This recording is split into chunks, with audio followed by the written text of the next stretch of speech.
Então, pessoal, meu nome é Daniel, eu sou cientista de dados aqui na Horus e hoje eu vou falar um pouquinho sobre o nosso case de análise de crédito que já foi apresentado lá no Analytics Bahia de março.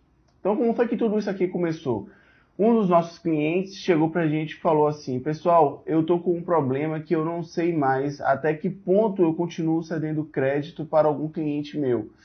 E eu preciso de ajuda com base em números para me ajudar a definir até onde eu posso ir. Então, por onde foi que a gente começou? A gente foi entender qual que era o processo de tomada de decisão que esse cliente em específico usava para chegar no veredito. Nesse período, a gente descobriu que tinha um analista que tinha anos de experiência em determinadas contas, né? Então ele tinha 40, 30 anos de experiência com aquele determinado cliente, era uma pessoa bem sênior na empresa. E ele, com todo o conhecimento que ele tinha do mercado, ele via uma determinada situação, ele ficava com a dúvida se ele cedia ou se ele não cedia o crédito para aquele cliente, porque as variáveis envolvidas são muitas. Então ele deliberava: sim, eu cedo crédito, não, eu não cedo crédito, e aí bola para frente. Até bem recentemente, isso era inclusive pautado pela economia. Era visto como a melhor forma possível de você tomar uma decisão, era você ter uma pessoa que tem conhecimento de mercado e que, de alguma forma, consiga analisar, consiga contar com a sua experiência para deliberar. Dois pesquisadores, em 2002, escreveram um livro sobre economia comportamental. Um deles era o Daniel Kahneman. Publicaram esse livro e ganharam o prêmio Nobel. O que era que eles falaram nesse livro? Eles desconstruíam a ideia do homem econômico de Adam Smith. Eles falaram o seguinte: pessoal, não é mais a melhor decisão, economicamente falando, que o homem toma. Ele toma uma determinada decisão com base em padrões de comportamento. E eles descreveram 6 padrões de comportamento que os homens fazem uso, mesmo que inconscientemente, para poder deliberar sobre alguma questão em específico. Então, quais são esses mecanismos? Quais deles são conscientes? Quais deles são inconscientes? E como que a gente faz para lidar com isso? A nossa solução foi pautada em cima desses padrões. O primeiro padrão é um padrão muito curioso. A gente tende sempre, quando a gente vê um novo fenômeno, um novo cenário, seja ele qual for, a gente tende a associar ele com um que é muito parecido. Então, por exemplo, aqui eu tenho 2 pilotos vermelhos. Um é diferente do outro, porém eles são muito parecidos. O meu cérebro, quando ele pensa em comprar tinta para alguma coisa, ele vai associar um piloto ao outro. Então, por exemplo, se esse piloto daqui demorou 3 meses para acabar a tinta, eu vou pensar que esse daqui também vai demorar 3 meses. E eu vou comprar um piloto a cada 3 meses. Isso, para compra de pilotos aqui para o escritório da Horus, tem uma realidade. Quando a gente está falando de análise de crédito, está em outra dimensão. Não é porque um cliente se comporta muito parecido com algum outro determinado cliente que eles vão ter sim o mesmo resultado de confiança. Isso não acontece em algumas vezes. E o nosso cérebro não é capaz de processar isso. Segunda coisa, esse segundo mecanismo ele é completamente inconsciente. A gente faz ele, a gente lança a mão dele, mas a gente não sabe que ele está sendo usado. Que é quando a gente substitui a pergunta inicial. Vamos descer mais um pouco nesse. O diretor financeiro chega para o analista e faz a seguinte pergunta: caro analista, qual que é a probabilidade desse cliente em específico não me pagar o crédito que foi concedido a ele em tempo de quebrar o meu fluxo de caixa? Ninguém tem a resposta para essa pergunta. Ninguém consegue processar ela e falar: olha, com base no histórico é 68% de chance disso não acontecer. A gente não funciona dessa forma. Mas a gente dá uma probabilidade pro cara. A gente fala ali 10%, 90%, 80%. Como que a gente chega nessa probabilidade? A gente troca a pergunta. Ao invés de ser qual que é a probabilidade dessa determinada pessoa me pagar em tempo de não quebrar o meu fluxo de caixa, a pergunta passa a ser: você ficaria surpreso se o pagamento não entrasse em tempo de quebrar o fluxo de caixa? Então você troca a pergunta de uma pergunta probabilística contínua para uma pergunta discreta. É sim ou não? E com base nisso você associa o sim ou não a uma determinada probabilidade. Se for sim, 90%, 95%. Se for não, 0%, 10%. O meio termo é muito difícil de ser encontrado. E esse é o segundo método que a gente vai tratar aqui. O terceiro método é: o que foi que aconteceu ontem? Ou então, qual foi o resultado da última operação? Por exemplo, ontem um cliente que tinha 10 anos de mercado, que compra em média R$5.000 por mês, me pediu crédito, precisou usar a linha de crédito de 7.000 e não me pagou. Esse mês, um cliente que tem 9 anos de casa, compra mais ou menos R$6.000 por mês, precisou usar a linha de crédito de R$5.000 e precisa de mais 2, eu preciso aprovar isso. A maior probabilidade é que eu não aprove, por causa da âncora. O que é a âncora? Você ancora a última experiência que você teve no presente. E então você começa a pensar como o que aconteceu afeta o de agora, e não o que você precisa pensar para o de agora.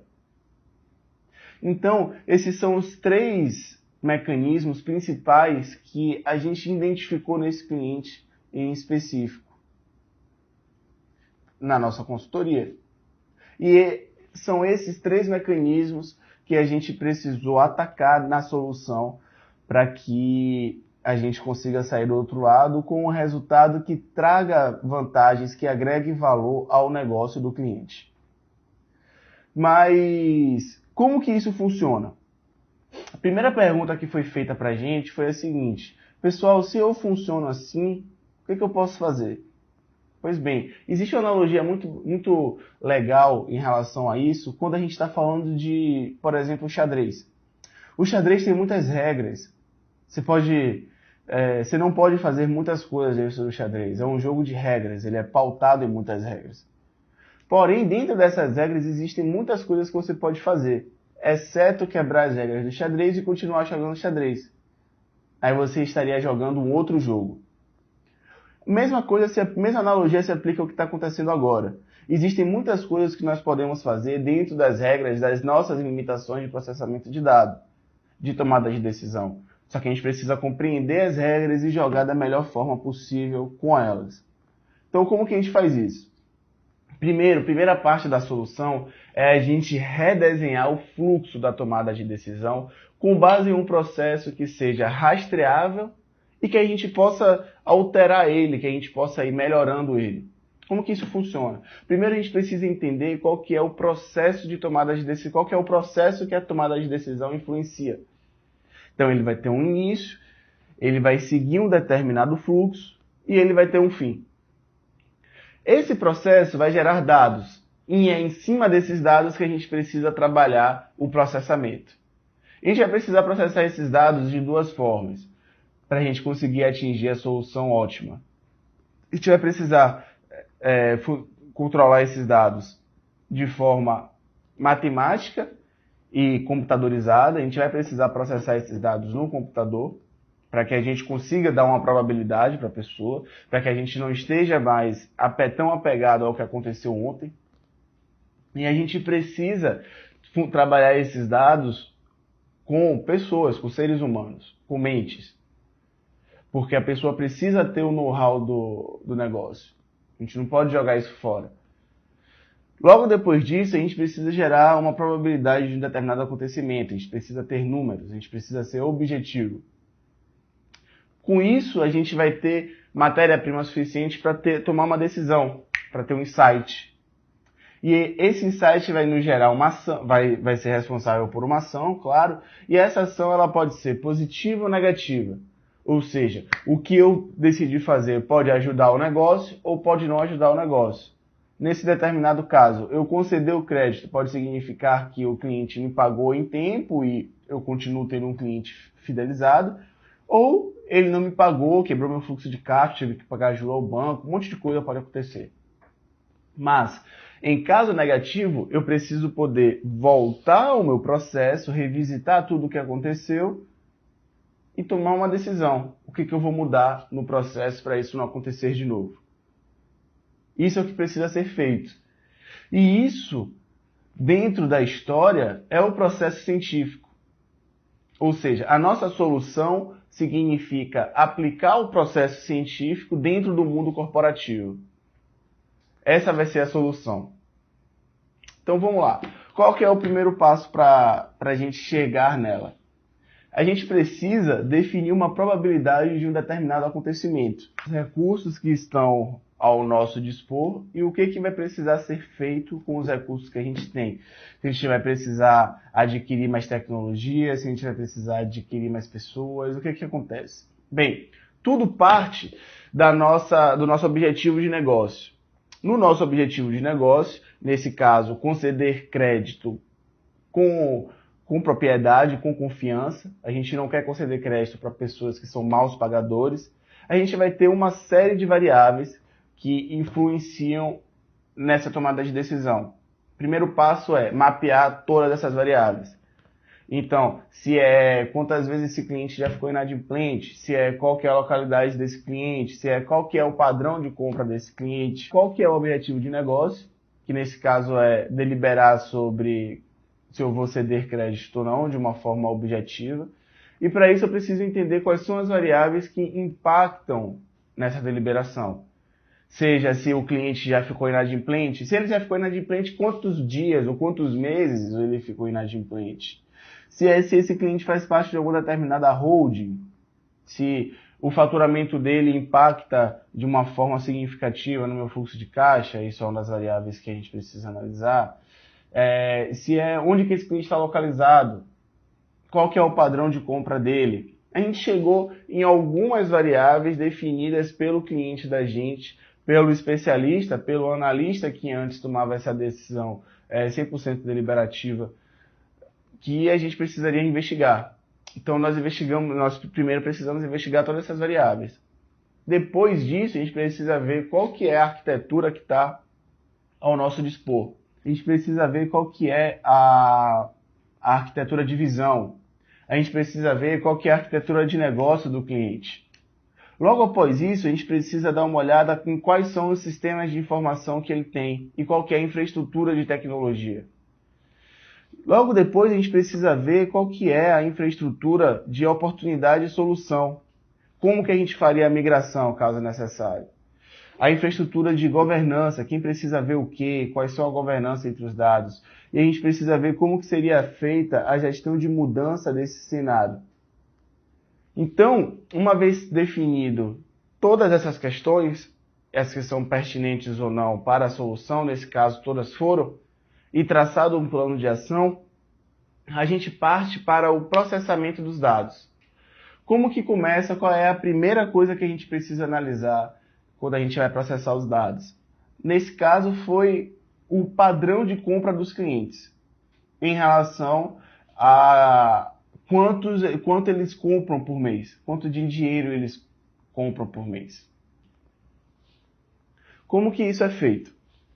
Primeiro a gente precisa analisar os dados que foram deixados pelo processo. Lembra lá atrás? Então, a gente precisa analisar o que está dentro do banco de dados. Entender qual que é o padrão de compra desse determinado cliente. Como que a gente fez isso?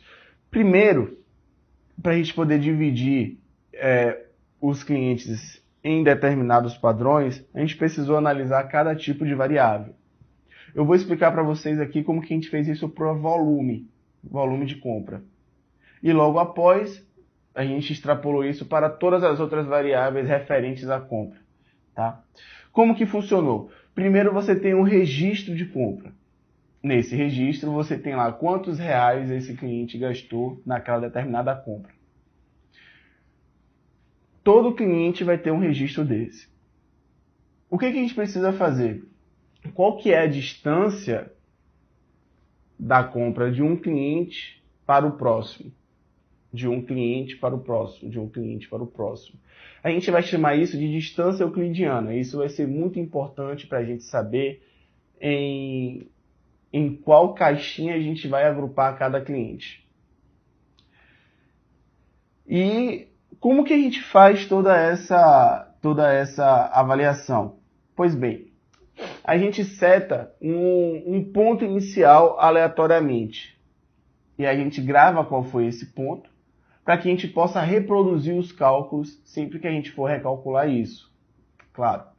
Então, a gente tem um ponto e a gente vai calcular todas as distâncias euclidianas das outras compras para esse ponto. E vamos fazer isso repetidas vezes, até um número K. Mas que número K é esse? Quando a gente começa a separar os clientes em grupos, a gente consegue aferir as distâncias euclidianas de cada cliente e de cada grupo. E a gente consegue plotar um gráfico dessas distâncias em relação ao número K, em relação ao número de grupos. Chega uma hora que a gente percebe que quanto mais eu cresço K, as distâncias não alteram. Eu continuo tendo distâncias muito parecidas de perfil de compra, entre cada compra. O que isso significa? Que eu consegui com sucesso colocar daquele dataset compras parecidas, compras homogêneas. Ou seja, eu consegui juntar todos os semelhantes em um grau de pureza alto. E são esses grupos que a gente vai analisar. Uma vez separados os clientes em grupos, a gente pode olhar o resultado disso. O resultado foi bom, ele foi um bom pagador, ou o resultado foi ruim, ele foi um mau pagador. E a partir disso, a gente tem a nossa primeira migração da subjetividade do analista para a objetividade de um algoritmo estatístico de dendrogramação, nesse caso, que é o que foi usado. Então, agora, o nosso primeiro caso foi resolvido. A gente já conseguiu separar os clientes em grupos e ver isso em relação à tendência. Qual que é o segundo caso? O risco de cada grupo, a gente precisa gerar a probabilidade que a gente estava conversando lá no início. Como que isso é feito? Primeiro, a gente tem uma determinada variável que vai ser estudada, que é se, nesse caso, a primeira foi se ele está inadimplente ou não. A variável de inadimplência. Como que funciona? Você tem uma variável y, que essa variável ela pode ser caracterizada em 3 grandes grupos, que é se o cliente nunca esteve inadimplente, se o cliente já esteve inadimplente por 1 mês ou menos, ou se ele já esteve inadimplente por 1 mês ou mais. São esses 3 exemplos que a gente vai usar aqui. Para isso, a gente vai montar uma equação bem similar com o que está aparecendo aqui para vocês agora, que vai ser A vezes Y mais B vezes Y2 mais C vezes Y3, sendo que o Y é o grupo da variável que ele está se encaixando. Agora vamos estudar só o primeiro termo. A vai ser um número aleatório que o sistema de equações vai dar para a gente vai descer um pouco mais a fundo nela mais tarde. O Y vai ser 0, 1 ou 2, que é se o cliente nunca esteve inadimplente, se ele já esteve inadimplente por 1 mês ou menos, ou por 1 mês ou mais. E assim nós vamos fazer para todas as outras variáveis. A soma de todos esses termos vai dar um número entre 1 ou 0. E a gente vai setar o nosso algoritmo para que todos os clientes que são maus pagadores fiquem entre 0 e 0,5 e que todos os clientes que são bons pagadores fiquem entre 0,5 e 1. E cada linha dessa a gente vai chamar de um genoma. E vamos somar e vamos usar vários genomas. E vamos observar o resultado de todos eles. Isso é um algoritmo genético. É assim que ele funciona. Nós temos vários genes que vai formar um genoma, que vai classificar um cliente em um determinado grupo, e vamos ter vários desses, onde a gente vai setar esses coeficientes A, B, C ou D de forma empírica. Ou seja, o próprio algoritmo vai setar ele para a gente. E toda hora que entrar um novo cliente, esses coeficientes vão se alterar. Por isso, isso aqui que a gente está conversando é um algoritmo de aprendizagem de máquina. Nós vamos ter a classificação. Dentro da classificação, para chegar na classificação, a gente vai ter um algoritmo genético com os seus coeficientes pré-definidos. E a gente vai ter uma função que vai dar para a gente o quão assertivo é esse algoritmo. A gente vai chamar isso de fitness. E a gente vai rodar isso de várias formas diferentes, de vários jeitos diferentes. A depender do fitness, nesse caso, a primeira geração não atendeu, a gente precisou mudar algumas coisas no algoritmo. E como que isso é feito? A gente troca os coeficientes de forma aleatória, tira a da pessoa 2, coloca na pessoa 1, tira da pessoa 3, coloca na pessoa 2, vai trocando todos os A's, todos os B's, vai invertendo as coisas de forma 100% aleatória e a gente observa qual foi o fitness. E a gente faz isso sucessivas vezes até que o fitness, ou seja, até que a assertividade do algoritmo esteja em um nível que o negócio diga que está ok. Uma vez isso estando ok, a gente vai conseguir classificar com muita assertividade cada cliente. Mas a gente ainda não vai ter a probabilidade. Por que a gente não vai ter a probabilidade? Se eu tenho um cliente que é 0,501 e outro que é 0,999, todos os dois estão enquadrados em bons pagadores. Mas o quão melhor um é do que o outro? Se eu só posso dar crédito para um deles, e eu tenho um de 0,501 e eu tenho um de 0,999, qual que é o melhor? O algoritmo não lhe dá isso. Porque isso não é uma probabilidade. Isso é apenas um número que ele usa para enquadrar as pessoas. Como que a gente faz, então, para colocar esse número em uma probabilidade? Para a gente transformar esse número em probabilidade? A gente joga o resultado do algoritmo genético em uma equação de curva normal. Por isso que a gente partiu do princípio de 0 a 1. A gente já está com esses números normalizados. A gente coloca isso numa curva normal e aí sim a gente vai ter o resultado em probabilidade, onde a gente consegue, inclusive, priorizar quais que são os melhores pagadores e piores pagadores. Então a gente tem esse daqui que é o melhor padrão de pagador, esse daqui que é o segundo, esse aqui que é o terceiro.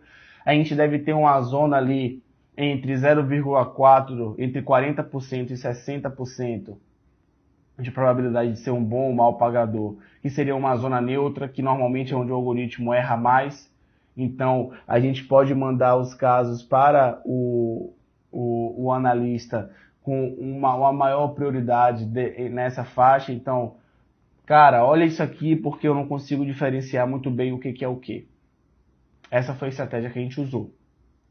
Mas então a gente já tem os grupos, a gente já tem a probabilidade de assertividade.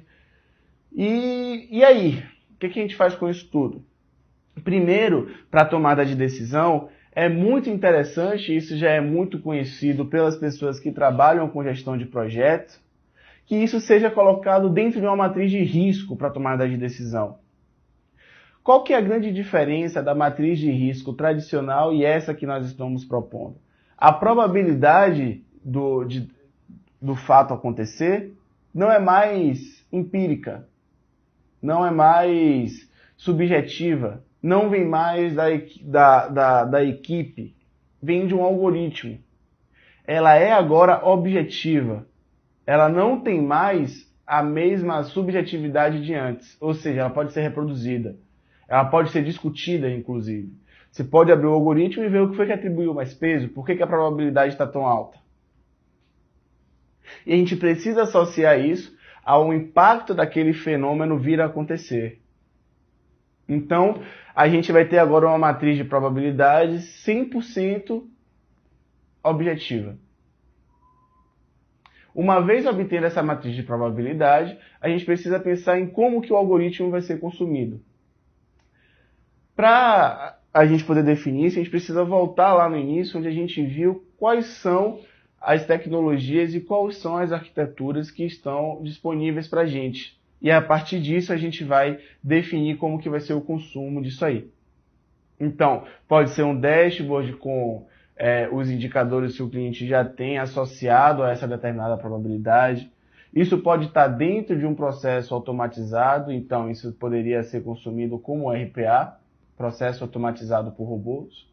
Ou isso poderia ser consumido em um tablet, em um iPad, poderia estar sendo consumido dentro do celular do cliente, onde a cada vez que essa dúvida seja gerada pelo analista, ele receba uma notificação, receba uma mensagem, alinhando toda essa parte de consumo, processamento de dados e as regras que a gente definiu lá no início, a gente chega à nossa solução como um todo, onde a gente alinha processamento matemático e estatístico, os objetivos de negócio dessa determinada situação e a tecnologia disponível para a gente poder fazer isso.